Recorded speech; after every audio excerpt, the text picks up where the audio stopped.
Hello, welcome back to MCQ Practice Challenge Series. ကျတော့ဒီတစ်ပတ်မှာတော့64 to 66ဖြစ်ပါတယ် So, in a group of 100 people, 51 speak English and 36 speak French, of which 12 speak both English and French. Okay, ဒီလိုပုံစံဆိုရင်ဒီချက်ကဗန်ဒရခရလေးဆိုရဲနေရအောင်လို့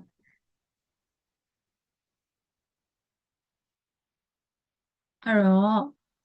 စိတ်လို့ဆရာ French ပြောတယ်လို့ထားလိုက်မယ်ပြာလေးက English ပေါ့နှစ်ခုလုံးပြောနိုင်တယ်လို့ဒီချဲတော့ဒီထက်နေတဲ့နေရာလေးမှာရေးတယ်ဟော Okay เนาะဒါဆိုရင်ဒီချဲတော့ speak only English တစ်ခုပဲပြောနိုင်တယ်လို့အဲ့ဒါဘယ်နှယောက်ရှိမလဲဆိုရင်51နဲ့က12ကိုနှုတ်ရမယ်ထက်နေတဲ့ဟာကိုနှုတ်ရမယ်ဒါဆိုရင်39ပေါ့ yes အဲ့လိုပဲဟိုဘက်မှာလဲ French အတွက်မှာလဲ36တဲက12ကိုနှုတ်မှ only French ရမယ်ဆိုတော့ that would be 24 Okay so ဒီချဲတော့ကိုမေးတဲ့ဟာကြ how many people do not speak English nor French English or French ရောမပြောတဲ့လူအဲ့တော့ပြောတဲ့လူနှုတ်လိုက်အောင်ပဲပေါ့နော်100ထဲကနေပြီးတော့ကြတော့ဒီ39 plus 12 plus 24နှုတ်လိုက်မယ်အဲ့တော့39 plus 12 plus 24ကဘယ်လောက်ဖြစ်လဲ36 39 so that would be 75ဒါဆိုရင်မပြောတတ်တဲ့လူကဒီ25ဖြစ်ပါတယ်ဖြစ်မယ် Okay, and then 65. Consider all real numbers a of the form A equal to so beta omega vn plus 3 plus minus 1 to power n by n plus 1. Okay.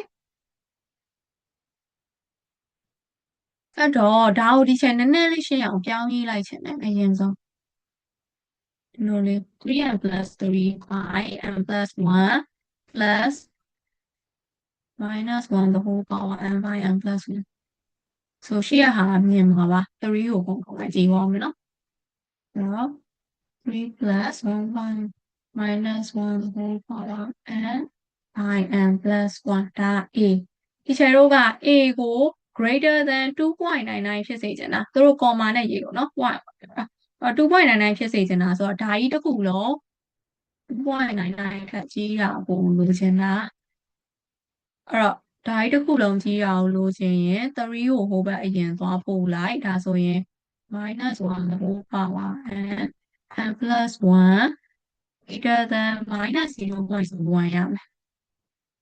ဒီလားမသိဘူး။ဒါလေးရေးရမယ်နော်။အဲ့တော့နောက်တစ်ခုရေးရင် minus 1 by 100အဲ့တော့စဉ်းစားကြည့်လို့ရှိရင် minus 1 the whole power n မှာ n ကဒီချေတို့ကို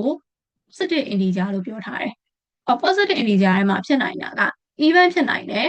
odd ဖြစ်နိုင်တယ်။ so even တာဆိုလို့ရှိရင် minus 1 power 2ပဲဖြစ်ဖြစ် minus 1 power 4ပဲဖြစ်ဖြစ်ဒီချေတို့က plus 1ပဲပြန်ထွက်လာမှာ။ဒါဆိုလို့ရှိရင်ဘယ်လိုပဲဖြစ်ဖြစ်အပေါင်းပဲထွက်မယ်။ n က even ဆိုရင်သိကြပါ greater than minus 1 by 100ဖြစ်မယ်။ okay ဒါဆို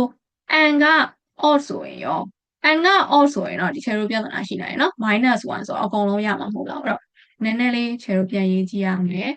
n က odd ဆိုရင်ကြတော့ minus 1 by n plus 1 greater than minus 1 by 100 so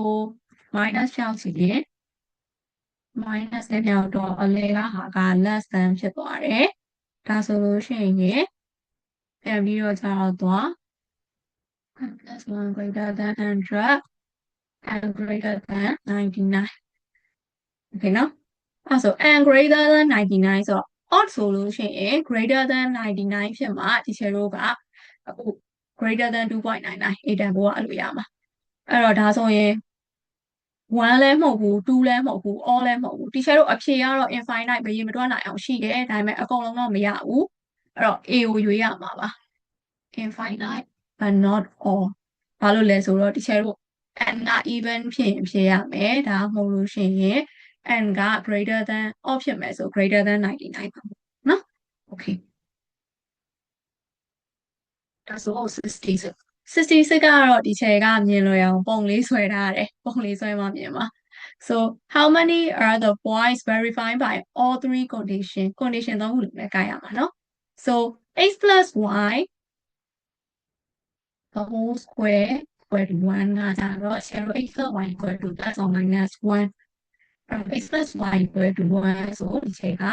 minus x plus 1 x plus y equal to minus 1ဆိုပြီးတော့ y equal to minus x minus 1ဆိုပြီးတော့ parallel နှစ်ကြောင်းထွက်မယ်ပြီးတော့ x square plus y square equal to 1ကဒီချက်တို့ circle သိပြီးသား 0,0 မှာ center ရှိတယ် radius က1နဲ့နောက်ဆုံးတစ်ခုက y greater than or equal minus x ပေါ့နော်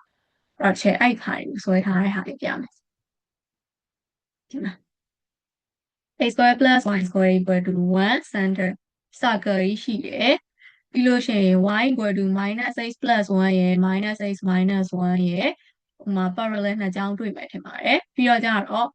y less than or equal minus x ကကြ y equal to minus x ကအလဲကအကြောင်းကြီးသူကဒီမှာခရမ်းတဲ့အချိန်ထားသိမသိတော့ဖြစ်ဒီအလဲကအကြောင်းအဲ့အလဲကအကြောင်းရုပ်မှာသူက less than or equal ဆိုတော့အောက်ချမ်းပေါ့နော်သူအားကြောင့်